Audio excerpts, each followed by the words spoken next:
अस्सलाम वालेकुम दोस्तों, आज की वीडियो शायद इस पूरे साल की सबसे हैरान कुन, सबसे दिलचस्प और शायद सबसे ज़्यादा गौर तलब वीडियो होगी, क्योंकि आज हम बात कर रहे हैं एक ऐसे आतिशफशां की जो 12,000 साल से सो रहा था। जी हाँ, आपने ठीक सुना, 12,000 साल। एक ऐसा पहाड़ जिसे इंसानियत ने तकरीबन बुला ही दिया था, अचानक ऐसे फटा कि इसकी राख ने सिर्फ इथोपिया को नहीं बल्कि पाकिस्तान, भारत, मशरिक़ वस्ता और चीन तक को अपनी लपेट में ले लिया।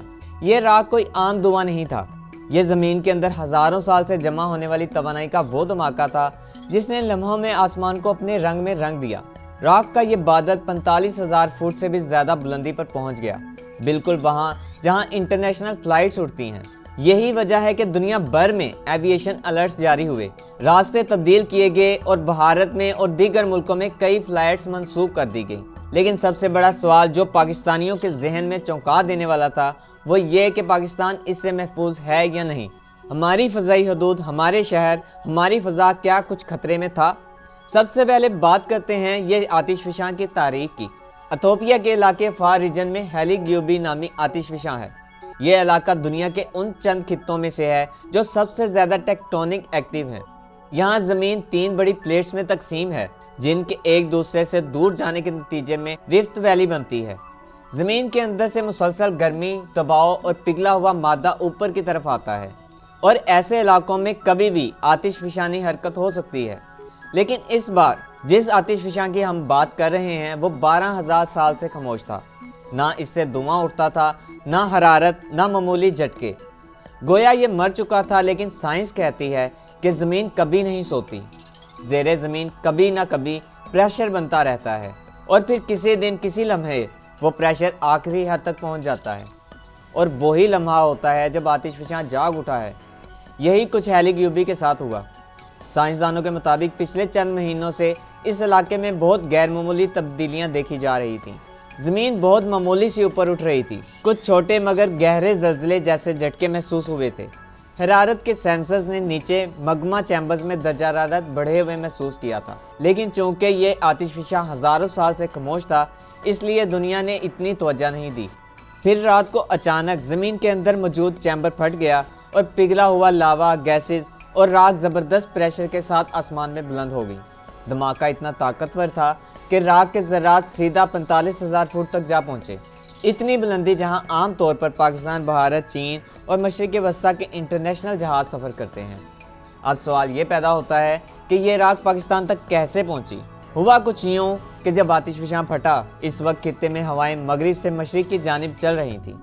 आतिशफशां के मुकाम से राख उड़ी, बहीरा अरब के ऊपर से गुजरती हुई अरब समुंदर और सीधी पाकिस्तान के जनूब मगरबी हिस्से के ऊपर से गुजर गई।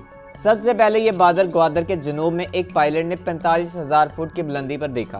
पाकिस्तानी महकमा मौसमियात ने फ़ौरन तस्दीक की कि यह वोल्केनिक ऐश क्लाउड है और यूं पाकिस्तान की तारीख में पहली बार एविएशन के लिए आतिशफशां राख की एडवाइजरी जारी की गई। यह लम्हा वाकई तारीखी था क्योंकि पाकिस्तान में कभी ऐसा वाक़या रिपोर्ट नहीं हुआ। अब आते हैं असल सवाल पर, क्या पाकिस्तान खतरे में था? जिसका मुख्तसर जवाब है नहीं, और इसकी वजह बहुत सादा मगर अहम है। पाकिस्तान की डोमेस्टिक फ़्लाइट ज़्यादातर 36,000 फुट की बुलंदी पर सफ़र करती हैं, जबकि राख 45,000 फुट से भी ऊपर थी, यानी डोमेस्टिक फ़्लाइट मुकम्मल तौर पर महफूज रहीं। अलबत्ता इंटरनेशनल फ़्लाइट जैसे कराची से मस्कत, मशरिक़ वस्ता से पाकिस्तानी रूट और यूरोप से आने वाली बाज़ परवाज़ें मुतासिर हो सकती थीं, क्योंकि ये जहाज़ ज़्यादातर ऊंचाई पर सफ़र करते हैं। इसी वजह से कुछ जहाज़ों को रास्ते बदलने पड़े, लेकिन पाकिस्तान में किसी भी फ़्लाइट को मनसूख नहीं करना पड़ा। ज़मीन पर मौजूद आवाम के लिए भी कोई खतरा नहीं था क्योंकि राख ज़मीन तक नहीं गिरी। लेकिन राख का सफ़र पाकिस्तान पर ख़त्म नहीं हुआ। जैसे ही ये हमारे ऊपर से गुजरी, इसका रुख भारत की तरफ हो गया। भारतीय महकमा मौसमियात के मुताबिक राख गुजरात, नई दिल्ली, पंजाब, हरियाणा और राजस्थान तक महसूस की गई। भारत ने मुतअद्दिद इंटरनेशनल फ़्लाइट्स मनसूख कर दी क्योंकि इनके रूट्स इस इलाके से गुजरते थे जहाँ राख मौजूद थी। आज इस वक्त के मुताबिक भारतीय हुकाम ने कहा है कि ये बादल अब चीन की तरफ बढ़ रहा है और भारत से निकलने वाला है। अब सवाल ये है कि पाकिस्तान का फ़िज़ाई इलाका दोबारा साफ़ कैसे हुआ? महकमा मौसमियात के तर्जमान अंजुम नज़ीर के मुताबिक जैसे ही हवा का रुख थोड़ा बदला, राख पाकिस्तान के ऊपर से हट गई और मशरिक़ की तरफ मुंतकिल हो गई। इस वक्त पाकिस्तान की फ़िज़ा बिल्कुल साफ़ है, ना कोई ज़र्रात रह गए हैं, ना कोई फ़्लाइट रिस्क है। شمالی پاکستان مکمل طور پر غیر متاثر رہا، جبکہ جنوبی پاکستان کے اوپر بھی راکھ صرف آسمان کے اونچے حصے میں تھی۔ اس پوری صورتحال میں سب سے دلچسپ سوال یہ بھی ہے کہ کیا یہ آتش فشاں دوبارہ پھٹ سکتا ہے، جس کا سائنسی جواب ہاں ہے۔ ریفٹ ویلی دنیا کی سب سے فعال آتش فشاں مقامات میں سے ایک ہے۔ جب ایک بار آتش فشاں جاگ جائے تو یہ کئی ہفتوں یا مہینوں تک وقفے سے سرگرمی دکھا سکتا ہے۔ اگلے چند دن میں کچھ بھی دوبارہ ہو سکتا ہے، یا شاید یہ بالکل خاموش ہو جائے۔ پاکستانی اور عالمی ایویشن اس پورے بادل کو مسلسل ٹریک کر رہے ہیں، لہٰذا خطرہ ابھی موجود ہے لیکن کنٹرول میں ہے۔